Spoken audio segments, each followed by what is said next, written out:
Hey everyone, welcome to another session of CeerazzleDazzle Physics. In today's session, we're going to be talking about changes of state. So, let's start off with the following scenario. We've got an ice cube here, and we're going to tell you to heat it up. What happens to the ice cube as it heats it up? Will it stay the same or will it change?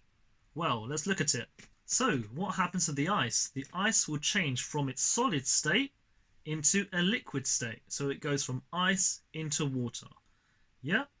And then, if I keep on heating up the water, it will go from water into steam. Right, so it's moved from solid to liquid to gas. If a substance changes from solid to liquid or liquid to gas, that is known as a change in state. Okay, so a change in state is when you move from solid to liquid or liquid to gas or gas to liquid or liquid to solid. So a change in states, that's what it's called. Okay, let's try and plot a graph to help visualize this whole process. So on the x-axis, guys, we're going to plot, first of all, where we're going to put the temperature. The temperature. Yeah, so that's the temperature of the ice at the start. On the x-axis, we're going to put the time.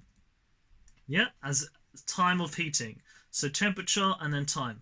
Okay, so initially the temperature of the solid will increase, so the temperature goes up. So this will be the temperature of the solid.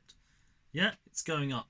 But after a while, the temperature will remain constant, so the graph starts to go straight horizontally.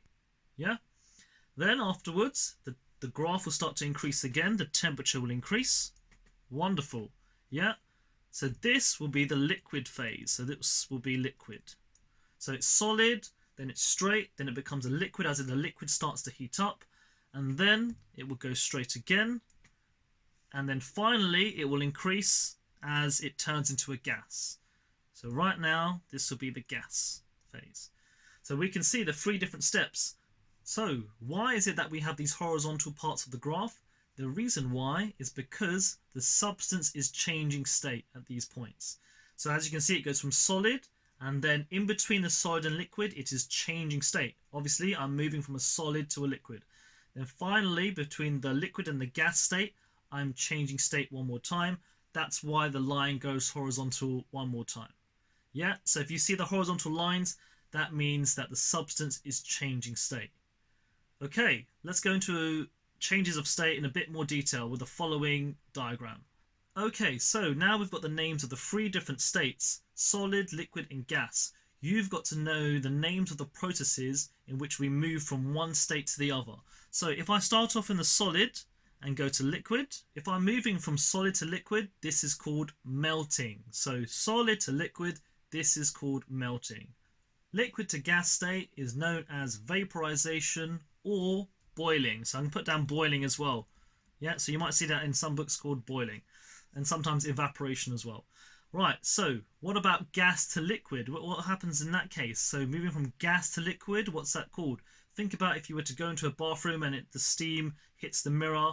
What do we call that process in which the steam goes from a gas state to a liquid state? That is called condensation. So gas to liquid is known as condensation. What about now from a liquid to a solid? What is that process called? Well, that process is called freezing. Think about it. I have water, I'm going to ice, I'm going to freeze it. So liquid to solid is called freezing. What about if I now move from a solid straight to the gas state? So if I go straight across here or straight back again, what is that called? Right, this process is called sublimation. So this is called sublimation. Moving from solid to gas, this is called sublimation. Okay, let's have a recap from the start of today's lesson. So we'll scroll right to the top now. Right. So, at the start we talked about having a solid, which is a form of ice, and we heat it up and it becomes a liquid, then it becomes a gas. We know it has changed state from solid to liquid and gas. We then plotted a graph of temperature versus time for the ice cube. We can see the graph looks like this: diagonal, straight, diagonal, straight, diagonal. The diagonal parts correspond to the different states of matter. So one is a solid, the other one is a liquid, one of them is a gas. The horizontal parts correspond to the changing of state. So the changing of state happens at those horizontal bits. And as you can see, the temperature remains constant. We then looked at the different names of the different processes. So solid to liquid is called melting, liquid to gas is vaporization, and gas to liquid is called condensation, liquid to solid is freezing, and the process of going from solid to gas or gas to solid is called sublimation. And that's it for today's session. I hope you enjoyed it. I shall see you next time for more cool physics. Make sure that you like and subscribe my videos to help me keep going. Ciao, ciao, everyone. Goodbye.